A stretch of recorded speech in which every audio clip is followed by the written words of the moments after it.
President Trump addressed the nation this morning after Iran attacked air bases in Iraq housing U.S. troops. Joining us now is John Sfakianakis, the chief economist at the Gulf Research Center and a fellow at Pembroke College at the University of Cambridge. So, John, let's just start with some of your biggest takeaways from the president's speech this morning. He insisted that he's seeking de-escalation. Do you believe the international community will kind of trust that that is his goal here?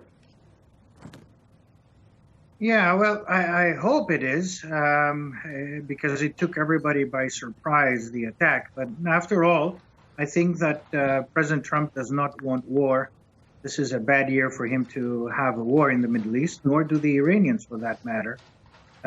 This could push the Iranian regime to its collapse.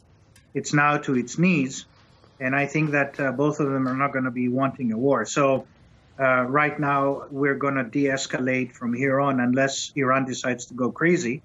That's going to be bad, but I don't foresee it happening. But wait, John, you really think that was it? So Iran just fires a couple ballistic missiles near some U.S. bases, and that is their complete response? There's not going to be cyber 1 month from now or 3 months from now or something like that? Oh, cyber could be there, of course. It could be the Houthis launch a few rockets, missiles to Saudi Arabia, since they are the proxies to the Iranian regime.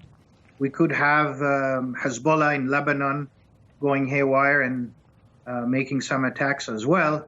But at the end of the day, I don't think the Iranians want to be seen as having a frontal war on the U.S., with the U.S., on U.S. assets.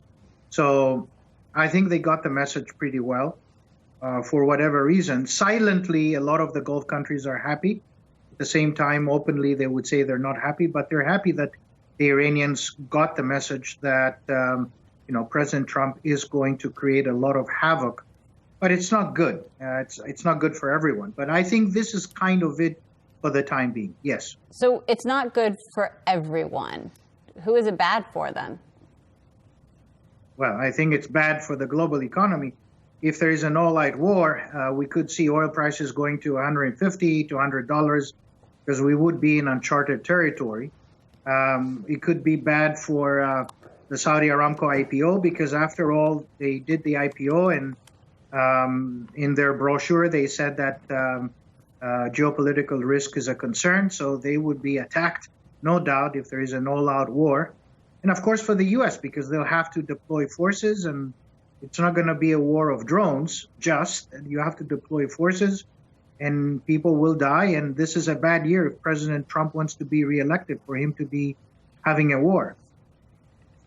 And I guess, John, maybe taking a step back here, I think a lot of American observers were perhaps surprised by the assassination of Soleimani, and they hadn't really been monitoring the situation in the Middle East over the last several months. Can you just kind of lay out the table for us where everybody was standing as we entered 2020 in terms of just general Middle East relations, where the U.S. had fit into there, and where the broad consensus perhaps was on how things were likely to evolve, I guess, before this event, and now what's your most likely outcome in the months ahead?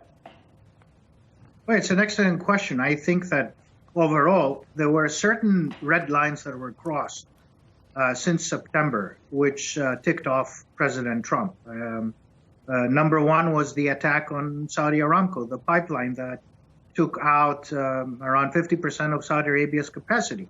Had it not been for Saudi Arabia to be able to repair those damages and have spare capacity available in storage tanks, today we would be still talking about how we're going to recover 50% of Saudi Arabia's capacity. After all, 18% of global oil comes out of the Middle East. Another red line was the downed drone. The U.S. was flying a drone and the Iranians took it down. That was another red line. And remember that President Trump had decided about 30 minutes before the attack to actually make it happen. So that was a red line. So Soleimani was a key instrumental person in creating a lot of havoc and opposition to peace. And I think from here on, we could have peace in the region. All right. Dr. John Sfakianakis, Chief Economist at the Gulf Research Center. Thanks so much for joining us.